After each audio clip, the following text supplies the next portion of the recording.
आज सर्वप्रथम राव अभय सिंह जी की जयंती का उपलक्ष्य है। उस उपलक्ष्य पे हम उनको श्रद्धांजलि देते हैं। सारा कांग्रेस परिवार, रेवाड़ी का जन जन आज उनको हम नमन करते हैं, क्योंकि रेवाड़ी के विकास की नींव रखने वाले वो व्यक्ति थे। एक बहुत लंबा उनका जीवन का एक तपस्या, एक संघर्ष था रेवाड़ी के लिए, जिसको आगे बढ़ाने का काम हमारे आदरणीय कैप्टन अजय सिंह जी और चिरंजीव जी बखूबी कर रहे हैं। हमारे बीच में आज जो सभी जो वरिष्ठ साथी जो उपस्थित हैं, हमारे भाई जिन्होंने बहुत अच्छी तरीके से रेवाड़ी विधानसभा क्षेत्र के लोगों की आवाज़ जो बनकर पूरे हरियाणा में आवाज़ पहुंचाने का कार्य किया। भाई चिरंजीव राव जी कांग्रेस पार्टी के हमारे बहुत वरिष्ठ साथी हैं, AICC के हमारे सेक्रेटरी भी हैं। हमारे ML रंगा जी पूर्व मंत्री, हमारे जो बावल से प्रत्याशी भी थे। हमारी बहन जो आज विशेष तौर से इस उपलक्ष्य में पहुंची हमारे बीच में, बहन मंजू चौधरी जी, नांगल चौधरी से हमारे विधायक। हमारे जो दोनों अध्यक्ष, नवनियुक्त कांग्रेस पार्टी के अध्यक्ष, जिनके उपलक्ष्य में हम यहाँ पहुँचे हैं, सुभाष जी और भाई प्रवीण जी। हमारे बीच में हमारे भाई जगदीश यादव जी पूर्व मंत्री जी के सुपुत्र, वो विदेश में हैं, उनके सुपुत्र आज उनका प्रतिनिधित्व कर रहे हैं, भाई मन्नू जी। हमारे बीच में हमारे बहुत वरिष्ठ साथी वेद प्रकाश विद्रोही जी, हमारे भाई अनिल जी, हमारी बहन सुमन जी, भाई दलबीर जी, हमारे दीवान सिंह जी जो पूर्व जिलाध्यक्ष, हमारे पूर्व मंत्री जसवंत सिंह जी, हमारे बीच में भाई हमारी बहन नीलम जी। बहुत से साथी, हो सकता है किसी का नाम नहीं भी हुआ, आप जो प्रेस नोट आपके पास आएगा, ये सभी का मैं आग्रह करूंगा जिलाध्यक्ष, क्योंकि आज हमारी औपचारिक बैठक है। तो जो सभी साथी सीनियर आए, तो सभी के प्रेस नोट के माध्यम से आप तक नाम पहुंचाने का कार्य हमारे जो जिला कांग्रेस कार्यालय के माध्यम से किया जाए।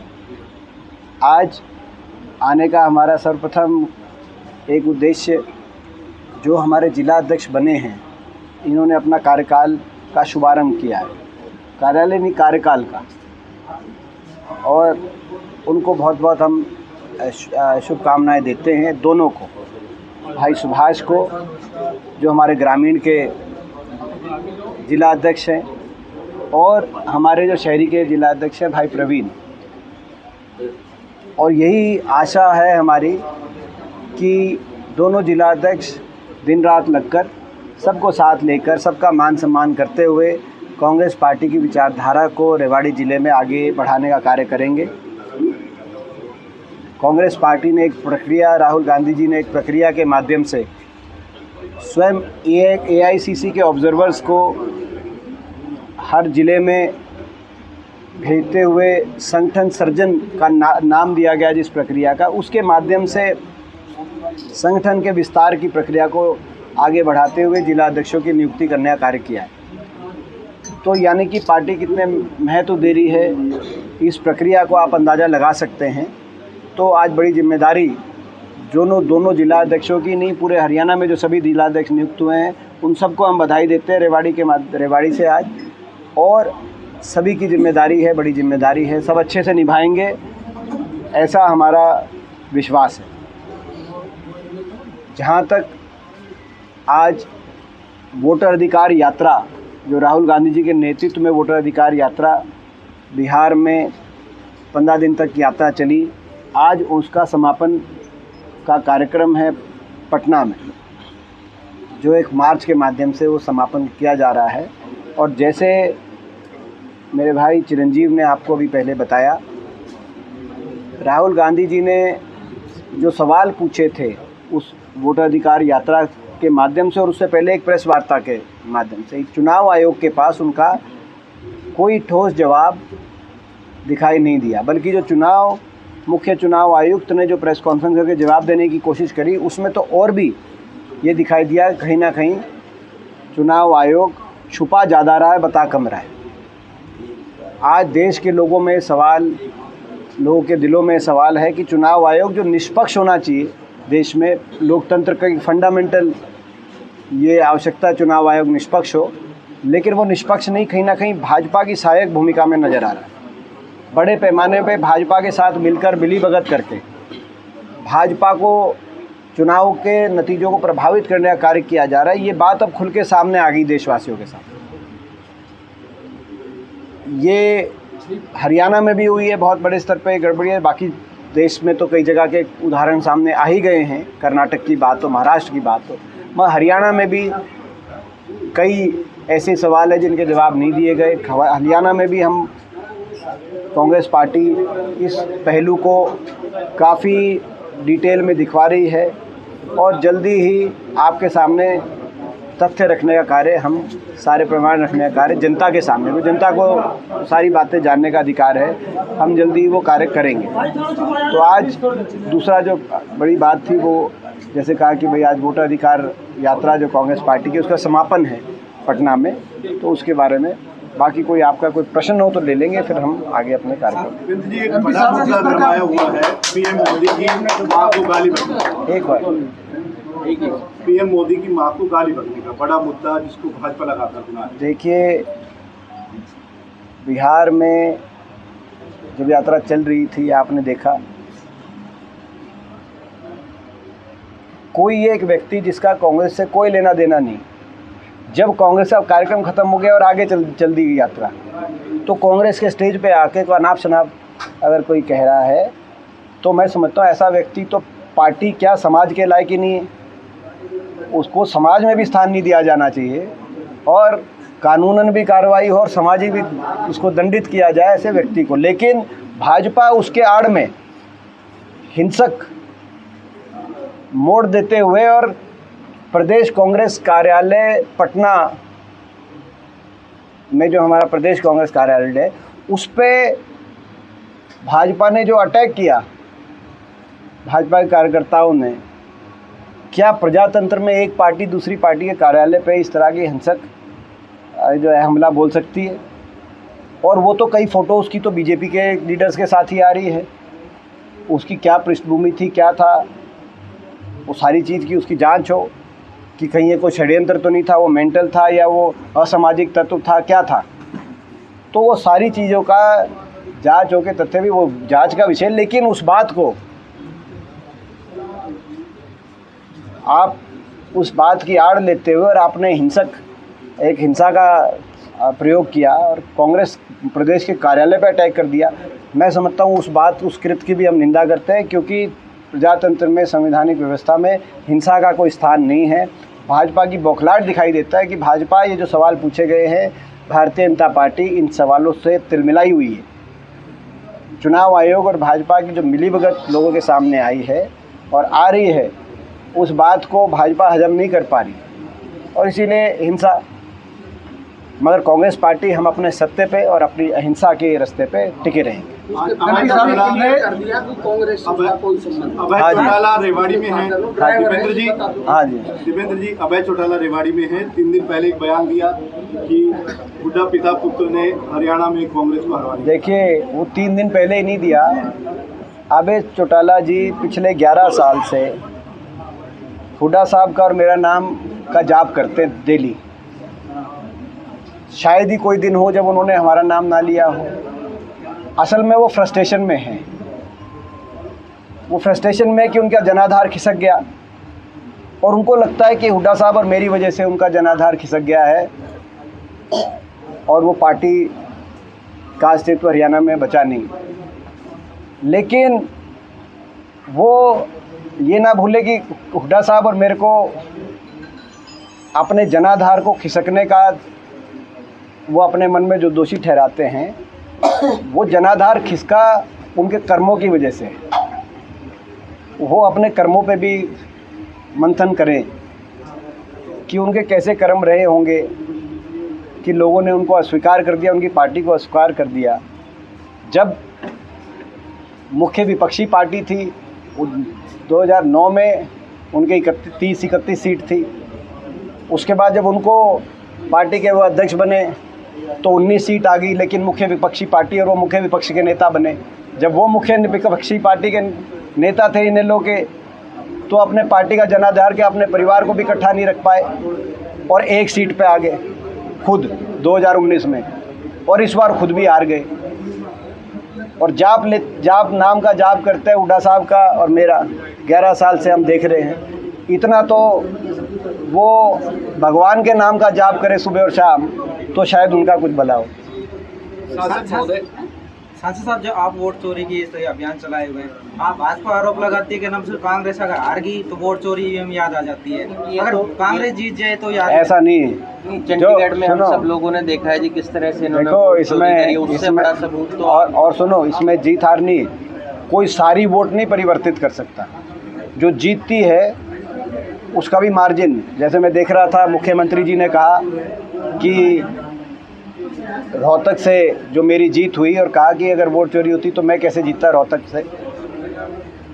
उसमें हमारा ये कहना है कि अगर वोट चोरी नहीं होती तो जीत का मार्जिन और ज़्यादा होता।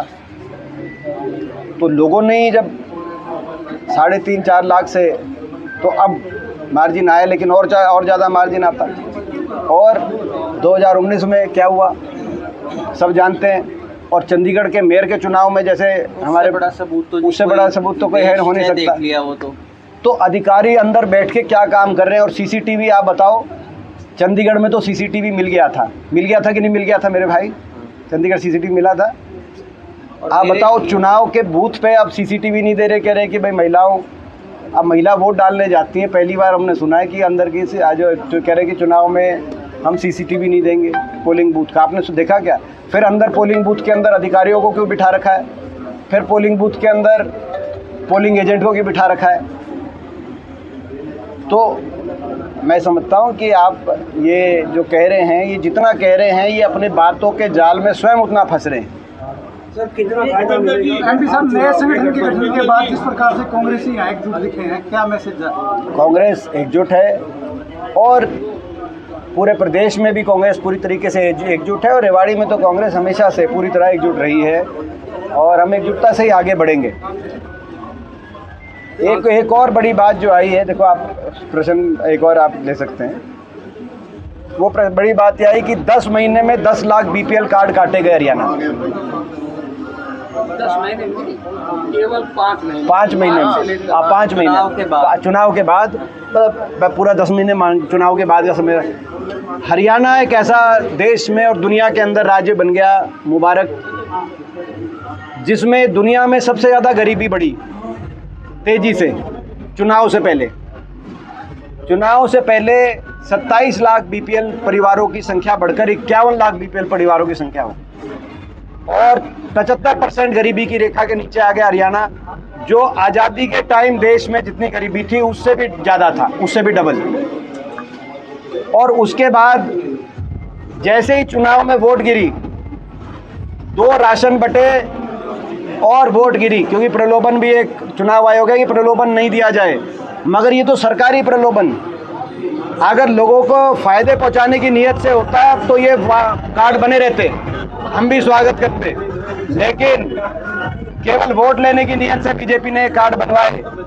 अब 10 लाख कार्ड बीपीएल परिवारों कार्डों काट दिया गया। 10 लाख का मतलब ये है कि हर लोकसभा क्षेत्र में 3 से 4 लाख मतदाता, 1 लाख कार्ड हर लोकसभा क्षेत्र में, 3 से 4 लाख मतदाता हर विधानसभा क्षेत्र में बीपीएल कार्ड में। तो ये सबसे तेजी से गरीबी आई और गरीबी गई चुनाव से 2-3 महीने पहले, और चुनाव के 5 महीने में सबसे तेजी गरीबी चली गई।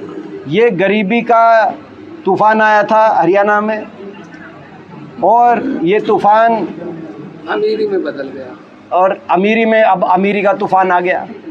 तो ये मैं कहना चाहता हूँ कि ये भी एक बहुत बड़ा वोट चोरी का तरीका है। आप समझें इस बात को। ये वही हुआ है जब कहा गया कि हर महिला को 2100 देंगे, हर महिला को। अब वो नहीं, उसमें कंडीशन आ गई। जैसे जो बहुत तेज किस्म के कई कंपनियां होती हैं जो लूटने का काम करती हैं, वो इश्तिहार में कुछ देती है, नीचे कुछ छोटा सा एक। इन्होंने तो नीचे ये इतने बड़े वोट चोर निकले, इन्होंने नीचे भी कुछ नहीं लिखा। इनकी तो जो गारंटी थी उसकी तो कोई वारंटी नहीं निकली। लेकिन सवाल ये ना, आप लोग सड़कों पे क्यों नहीं उतरते? बीजेपी जैसे आपके एक मुद्दे पर सड़कों पे उतर गई कल, आप लोग क्यों नहीं उतरते उस तरीके से? हम अभी हमारा संगठन बना है और हम सड़कों पे ही हैं, आप आज रोज देख रहे हैं, हम सड़कों पे हमारे हैं, नेता जो है और कौन संग सड़कों पे है? राहुल जी तो 16 दिन से पद यात्रा कर रहे हैं। बाकी सारी कांग्रेस सड़कों पे है और हम अच्छे से लड़ाई लड़ेंगे और हर मुद्दे को उठाने का काम करेंगे। आपने विधानसभा में देखा कानून व्यवस्था पे तो सदन चलने तक नहीं दिया कांग्रेस पार्टी के कांग्रेस विधायकों ने, तो सदन से लेकर और सड़कों तक हमारी लड़ाई लोगों के हित और होती अभी है। 3 प्रदर्शन हमारे जिला कांग्रेस कमेटी ने किए हैं। देखिए कानून व्यवस्था पे आखिरी लेते हैं क्योंकि देखो मेन सारे हो गए, तो देखो एक सेकंड लास्ट लेते हैं कानून व्यवस्था पे, उसके बाद क्योंकि इनका मेन प्रोग्राम। एक सवाल है, जो रामगढ़ भगवानपुर में आप जा रहे हैं धरने पे, सिविल हॉस्पिटल को लेकर आज आप जा रहे हैं, राव इंद्रजीत के खिलाफ वहाँ धरने पे बैठते हैं, क्या कहेंगे? देखिए वहाँ पे धरने पे हम जा रहे हैं और जो वहाँ के ग्रामीणों ने, क्योंकि आज का हमारा कार्यक्रम था, ग्रामीणों ने हमें उस धरने के लिए कहा कि भाई आप विपक्ष में हैं, अस्पताल को लेकर सरकार द्वारा हमें कुछ कहा गया था लेकिन उस वायदे की पूर्ति नहीं की गई। बतौर विपक्ष हमारी जिम्मेदारी है कि हम जो भी कोई अगर ऐसा पक्ष है जो सरकार के रवैये से जिनकी को लगता है कि भाई उनके साथ वायदा खिलाफी उनकी बात सुने, तो हम धरने पे जाके उनकी बात सुनेंगे। रेवाड़ी आगमन के ऊपर मैं हमारे भाई, हमारे लिए बहुत मेहनत करने वाले लोकसभा से सांसद भाई दीपेंद्र हुड्डा जी का रेवाड़ी आगमन पे स्वागत करता हूँ। आज मुख्य रूप से 2 कारण थे आज इस प्रेस वार्ता को करने का। पहला तो हमारे दोनों नवनियुक्त जो जिला के अध्यक्ष बने हैं, परवीन चौधरी जी और हमारे भाई सुभाष छाबड़ी जी, जिनके आज कार्यालय के उद्घाटन करने के लिए दीपेंद्र हुड्डा जी यहाँ पर आज आए हैं। उसके साथ साथ यहाँ पर हमारी बड़ी बहन मंजू जी जो अभी नवनियुक्त विधायक बनी हैं, उनको भी मुबारकबाद देना चाहूँगा। साथ साथ हमारे डॉक्टर रंगा साहब, जसवंत जी, देवान सिंह चौहान जी, हमारे विद्रोही जी, सुमन हुड्डा जी, अनिल जी, हमारे जगदीश जी को भी वैसे तो यहाँ आना था पर क्योंकि वो विदेश गए हुए हैं, उनके सपुत्र यहाँ पर आए हुए हैं, और बहन हमारी नीलम भगवाड़िया जी भी यहाँ पर आई हुई हैं। तो इन सबका हम रेवाड़ी आगमन के ऊपर स्वागत करते हैं। बोल दिया मैंने। उसके साथ साथ आज आप जानते हैं पूरे देश भर के अंदर आज जो राहुल गांधी जी ने बिहार में यात्रा करी थी उसका आज समापन बिहार के अंदर है, और वोट चोरी के ऊपर जो पूरे देश भर के अंदर जो चल रहा है, बीजेपी जिस तरह से लोकतंत्र को खतरे में डालने का काम कर रही है, और जहाँ जहाँ हम देख रहे हैं चुनाव हो रहे हैं वहाँ किस तरह से वोटों का जो वोट चोरी पूरे देश भर के अंदर बीजेपी कर रही है, जिसके सबूत आप लोगों ने देखा था। राहुल जी ने स्वयं कर्नाटका के अंदर जिस तरह से वोट चोरी के सबूत उन्होंने दिए, और आने वाले समय के अंदर हरियाणा के अंदर भी कैसे चोरी हुई वोट की, उसका भी हम पूरे सबूतों के साथ आप लोगों के सामने रखेंगे। आज उस विषय के ऊपर हमारी यही प्रेस वार्ता आज ये रखी गई है। जहाँ तक बात रेवाड़ी की है, रेवाड़ी में भी आपने देखा होगा हमारा जब चुनाव हुआ था, जब किस तरह से 50 मिनट तक सीसीटीवी कैमरे बंद हुए थे, तब हमें उस ओर हमारा इतना ध्यान नहीं गया। अब धीरे धीरे करके जिस तरह के प्रकरण निकलते आ रहे हैं, आने वाले समय में इनके सबूत हम आप लोगों के सामने रखेंगे। ज़्यादा समय मैं नहीं लूँगा, और भाई दीपेंद्र हुड्डा जी से मैं अनुरोध करूँगा कि